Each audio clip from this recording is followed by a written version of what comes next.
Well, our first guest uses a global platform to spread a timeless message of inspiration and faith to followers around the world. Here to talk about his breakout book, Purpose Awakening, Discover the Epic Idea That Motivated Your Birth. Wow, is author, motivational speaker, and pastor Toure Roberts. Welcome. Hey, welcome to the show. Wow. That is one big title. So explain this Purpose Awakening and what exactly motivated my birth, because I need to know this. Please. I mean, I think I know my parents motivated it, but you tell us a little deeper. I'm sure it's deeper than that. It is. I got joked recently at a party, and a guy said, listen, I know what motivated your birth.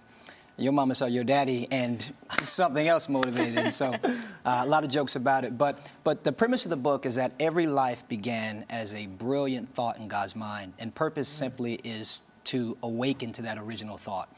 And then the book takes the reader on a journey of discovering what that is and some of the key factors that have to be in place in order for that to be realized. Wow. And one of the key parts of your book is that you don't find your purpose finds you.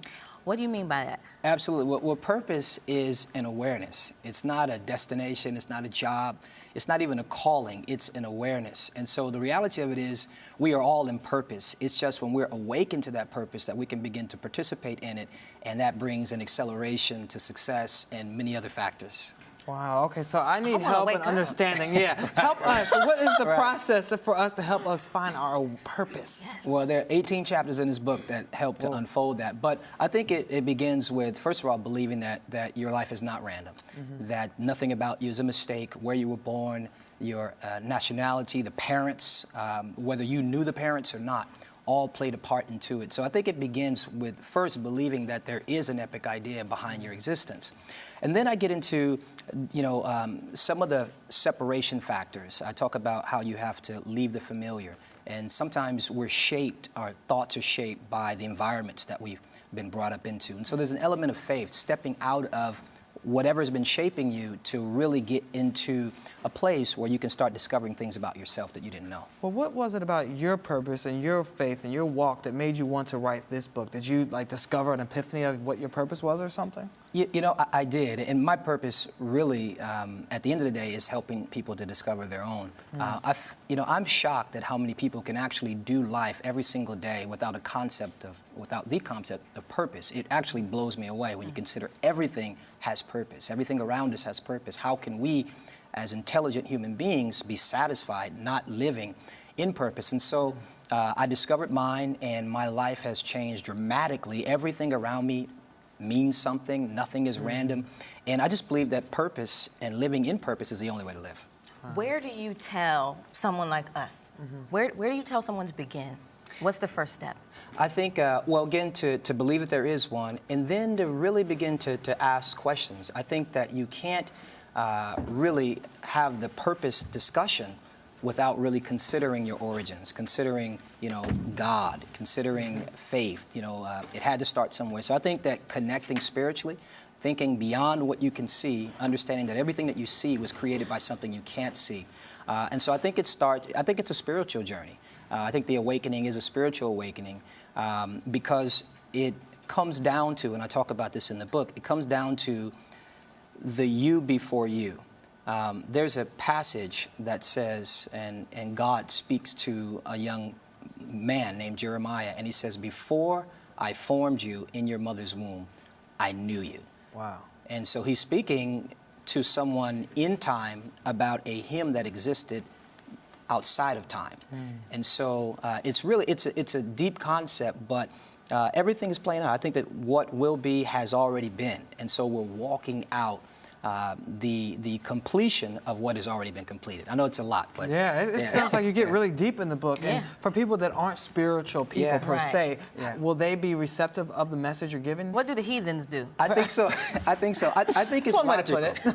I think it's logical. Even science, when you think about what science is ultimately about reverse engineering. Science basically is about looking back to try to better understand what is.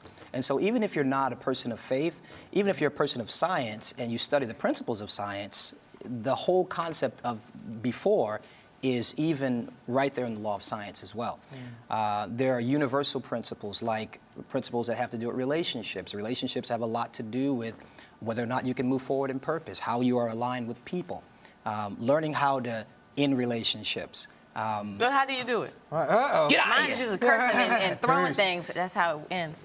Well, I think there's a lot to it. I mean, I talk about various steps to ending a relationship. You know, first of all, being real about conflict. Right? A lot of times there's conflict in a relationship, and people, you have those people who say, I don't want to say anything because I want to avoid conflict. Well, the reality of it is you're already in conflict. You're just keeping it within yourself. So acknowledging the conflict, and not every conflict ends in separation, but every separation will begin with conflict. Well, it sounds like you have a lot of helpful tools for navigating your life. So what's the one message you want people to take away? And after reading this book, will we know our purpose? I believe you will, again, purpose is an awareness, and so I believe that things will make sense about your life, past things, present things, and perhaps even your vision for the future. But I think the main takeaway is that purpose is not something that you one day find and you're set for life. It evolves, and it's an awareness, and I teach the people how to stay in the consciousness of that awareness.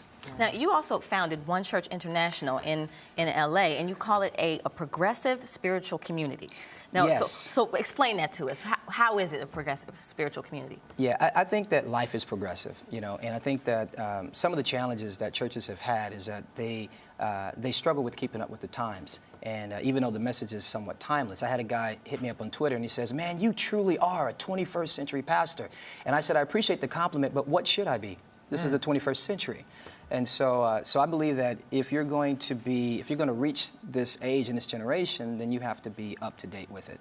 And getting up to date, you know, a lot of people back in the day used to downplay and look down upon people going to bedside Baptists with reverend sheets. But you reach thousands of people with your online ministry where you podcast or broadcast your sermons online. So is that the new age of the church? The brick and mortar is going to be gone?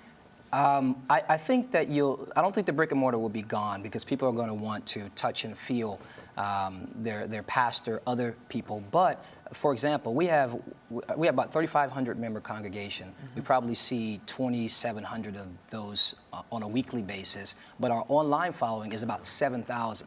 So I have more people watching online around the world than I do actually showing up to our doors in our theater.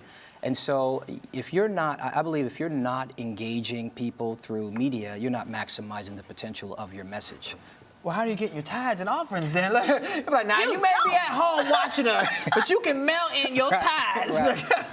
Well, people, we do acknowledge those who are watching as online members, and we encourage them. And the people, if they're really affected by the message and they're connected to the vision, they'll give.